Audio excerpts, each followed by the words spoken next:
Here is a great octave study using the chords as used in Hotel California by the Eagles. The basic riffs the whole way through are built on the root note, starting on the B, the fifth, which will be there, and the octave. Now let's explain what first, fifth, and octave mean. The opening chord is a B minor. That's what your guitar or keyboard is going to play.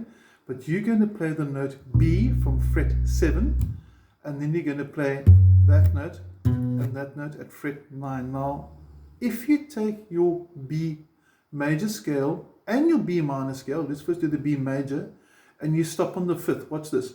1, 2, 3, 4, 5. That's my fret 9 on the third string. Let's do the minor scale. 1, 2, 3, 4, 5. That's also fret 9 on the third string. So no matter whether you were playing the major or the minor scale, the fifth is common to both. So this riff can be applied to actually a minor or a major chord, because the note that separates them, the minor third or the major third, is not being used for the phrase. Let's have a look at the phrase. You're going to start with the double, then you're going to go to the fifth, and then the octave. Now, octave means it's the same note as the root note, just higher in pitch. And if you think of what octave means, it means 8. And if I count 8, watch this. Root note, 1, 2, 3, 4, 5, 6, 7. And there's my octave, 8th. Okay. Same for minor as well. 1, 2, 3, 4, 5, 6, 7, 8. Okay. So first, fifth octave. And then the basic riff, slow motion. And let's get really close so you can see that. 2, 3, 4. Now, if you're jamming with a guitar player for this song, it has a typical reggae rhythm. So on the count of 1, you start, but on the count of 2, that's when your guitarist strums. Okay. But let's have a look at the riff. Let's play it together. 2, 3, 4, and I would really like to get the pinky active. The following chord's going to be an F sharp 7th. Now the 7th doesn't have any impact on us for a bassist, and the note F sharp is fret 9 on the third string, and we're going to slide into it from fret 7. So we're going to go, let's do that again, from fret 7 leading into the F sharp. And then you're going to have a slightly different riff. So it's going to go fifth, octave, fifth, back to the root. Okay, let's put the B minor and the F sharp together, slow motion. 2, 3, 4, and...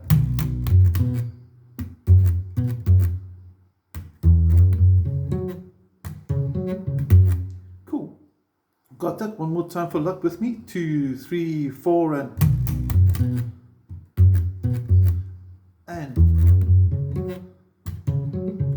Okay, the next two chords are going to be A, which will be fret number 5, and E, which will be fret number 7. Okay, now for the A, we're going to use the same type of riff as what we did for the B. So we're going to have two basic rhythms. Chords 1, 3, and 5 are going to have this type of rhythm. And then the 2, 4, and 6 are going to be slightly different, or going to be the same, but not the same as 1, 3, 5, and 7. And the last chord we'll tackle now. To get to the E, we're going to go to the F sharp now and do reverse slide, which sounds really, really cool. And the rest of it is the same. So let's just do the A to the E slow motion. 2, 3, 4, and...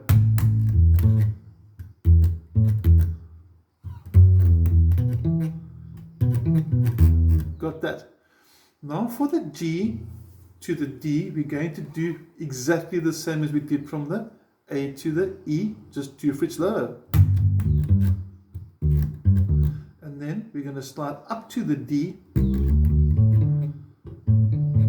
Sounds cool. And then for the E minor, we're going to have open E. And Now for the last chord, we're going to have a new rhythm. Want to try that again? Just carefully. It's still using root, fifth, and octave, but your rhythm. Open E onto the F sharp, and then you simply repeat it. Should we try it the whole way through together, nice and slow? 1, 2, 3, 4, and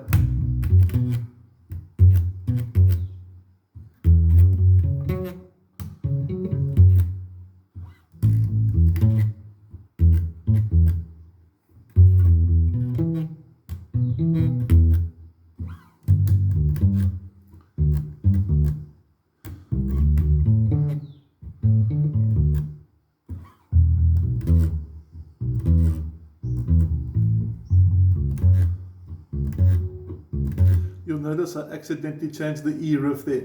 Now the important thing was, I was originally going to redo the video and I thought, no, wait a minute. What we must learn from this, if you're playing live, is that if you make a mistake, you always smile and wave and look at the guitar player like it was his fault. No one will notice, hopefully. Okay, but seriously, what I want us to learn from this over here is that we can take this riff and we can change it. We can do, or I can go. You can play with it. So I want you to be creative. I don't want you to imitate. I want you to innovate. I want you to create your own phrases. So end of the day, instead of starting and then going, why not start like this?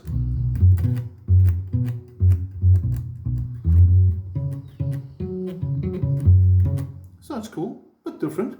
But maybe you can even create or write or compose your own song from there. So if you do something and you think, that's wrong, but it sounded good, do it again. That's the whole thing about music. Music is meant to be creative.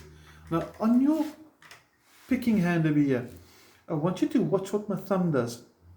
For the bass note on the 4th string, it's, now check my thumb, what happens when I go to the 5th. There's the pinky, there's my picking hand. Watch this again. Watch my thumb. The thumb is jumping onto the string that I had played to silence it while he's getting ready to play the next string. One more time. And the thumb, you'll find, is always on the string directly above to help it keep quiet. So the thumb's purpose is to control the strings that aren't being played, because if we don't, it is possible you can have a lot of string noise that you don't really want to have. So let's just do the opening phrases together, just the B and the F sharp.